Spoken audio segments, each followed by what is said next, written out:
New York City, here for a couple days, doing something that is like I've wanted to do for quite a long time. And so today, I'm gonna get to see 368.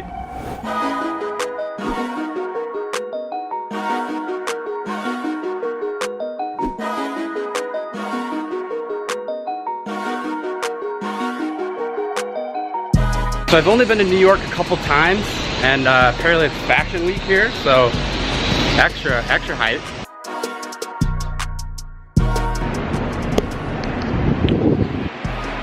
Casey was 100% right. It was like 101 degrees like 2 days ago, and it's raining today.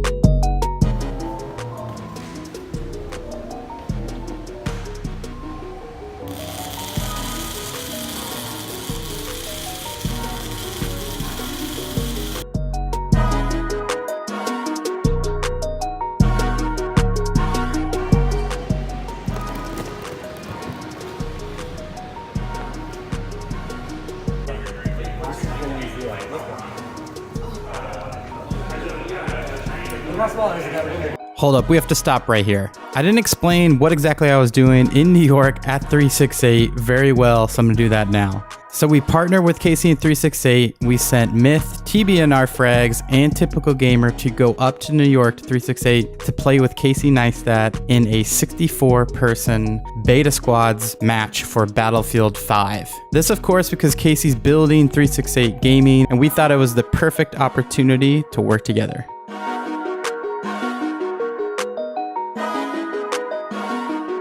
You're prone on the ground, yeah? You're left. Okay. Oh, I think somebody has to kill you. I gotta spawn it. Can you force? Yeah, somebody's gonna come kill you eventually, because they're capping B right now.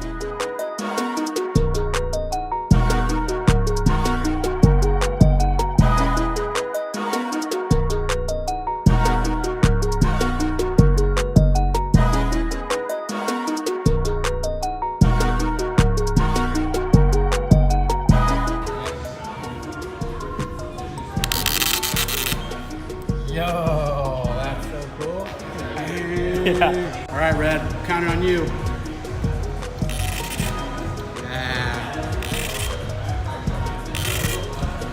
Up. Yep, that one's good.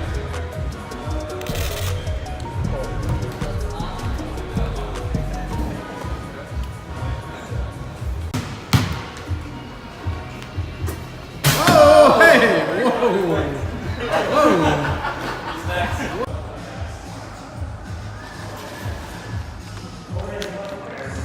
Just effortless. The turnaround was quick back here in Florida. My time at 368 went so fast. I felt like I didn't really get to do many of the things that I wanted to do. So what I was doing at 368 was we worked with Casey and the rest of his team to get the very first 368 gaming thing out of there at all. A Battlefield 5 squad with a bunch of other players are happening at the same time. But there in the squad was Casey, Myth, Typical Gamer, and TBNR Frags. And then I think so Sam Sheffer, he jumped in and played for Casey as well too. But this is the first time ever that something happened at 368 for gaming. Great experience talking to and working with everybody there. And I walked away learning so much just about my place in all this, and kind of hearing what everybody had to say about being there, about their beliefs, about how they got there, and then spent a lot of time with Casey and his team talking about where they wanted to go next. But now that I'm home, I'm looking back at it, and I feel like that experience just taught me a lot. Just being there, embedded within his team, just seeing how it worked. Was really interesting to me. I mean, Casey's not the only one that's pulling the strings, and watching that team work was incredibly inspiring.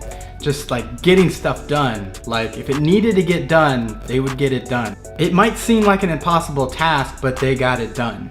Where if you just want something to happen, you do what it takes to get it done.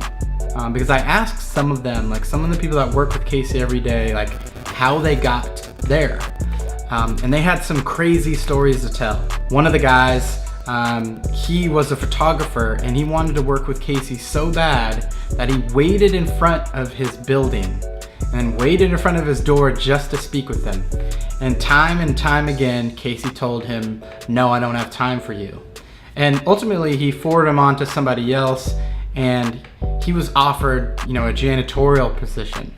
And he had to accept the janitorial position to be able to get to where he's at with 368. And so I ask all of you guys, is there something that you want so bad that you're willing to throw everything to the side for, take a ground level, base level position that ultimately, like, that's you investing in yourself. Like, if you're willing to take the lowest position, shows that you have the ultimate confidence that you are going to climb the ranks and get to where you want to get. And there's so many people involved with 368 that have done just that. And that was so inspiring to me. That's what I learned coming out of it. You know, I've got like this platform to talk. I've got another channel to talk. I'm in all these situations where like there's something that I want, but at the end of the day, I'm not really doing what it takes to get there. So I had to sit down. I got down, I thought about this the entire way on the plane, and I got here and I just wanted to talk about it. And you know, I started these journals a little bit back. I started creating videos a little bit back, and I started to lose the inspiration because I felt like it was supposed to be given to me. That just because I've been putting in work for the last, you know, 6 or so years, that I've earned it, I've deserved it. But like talking to these people at 368, talking to Casey, like nothing is given. Like you have to be willing to put it all on the line to get to where you want to get. And seeing them do that is just like, I mean, I don't know what to say. Like, it made me feel like I'm not doing enough. It wasn't like it wasn't like depressing, like I didn't feel depressed, but at the same time, like I knew in my heart, like if there's a goal that I have and like I'm not getting there, it's not on YouTube, it's not on work, it's not on other people, it's on me. I'm not doing enough. And so I had to turn on this camera right now, and I realized that I diverted from the goal a little bit. Like I diverted from my goal. I stopped doing what I believed would get me closer to it, and have just like kind of been like hoping it would be given to me, but it's not going to be given to you. I learned that if there's something that you want, you have to go get it. You have to do whatever it takes to get it. You have to be willing to sit outside Casey Neistat's door for a week just for the opportunity to go clean bathrooms and take out trash. And if you believe in yourself enough, that'll lead to the next thing, and the next thing, and the next thing. And then sooner or later, you'll be one of the main people at 368 working with Casey. If that's what you want. You know, one of the reasons I started this channel is so that I could help people. And this is a moment where I was like helped so much. Like it really like grabbed me and woke me. You just don't get to where you want to get out of luck. It's about hard work. It's about passion. It's about ambition. Now before we go, I'm sure you have a lot of questions like, what was Casey like? What was something interesting he did? What was he doing that would be useful for other creators to know so that they could follow the path that he followed? And I feel like I could go on and on just about that throughout this video. I don't know if I will though. There's just so much to say. I was able to walk away with some things. Like the first thing, like this 368 hat. I was able to get this hat, which I thought was cool. Not only that, but hold on 1 second. I gotta, actually let's take it to you, let's show it to you.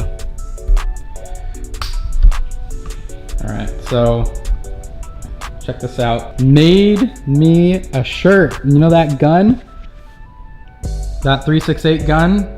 Check that out. That is a 368 shirt. It says Frisk ... at 368. I don't know if I'm ever gonna wear this shirt. Like this is quite a shirt. Pretty legit. Not too sure. Not too sure if we'll ever make I'm not too sure if we'll ever use it. It's pretty cool. But yeah, I'm just like you guys. Like I gotta do better. I gotta be better. What I'm doing is not enough. It's tough to like hear it. And like you said, you wanna point to other people, but you gotta look in the mirror and ask yourself, are you doing enough? Could you be better? Could you be doing more? And if there's just the slightest amount of like doubt in your mind, then the answer is probably no. You're not doing enough. Yes, you could be better. And that's just kind of the wake-up call you need to have. I've been creating for a long time, and going to 368, meeting Casey, talking to Casey, seeing him like do what he does, and meeting everybody else, you know, the rest of the creators, it just cemented like I thought I was doing enough, but I'm just not. And so I gotta be willing to put in the work. I gotta be willing to be better. So that's what I'm gonna try to do. I hope you guys do as well. Once again, thanks so much for tuning in. Until the next one, we'll see ya. Peace. Coming from the next lane.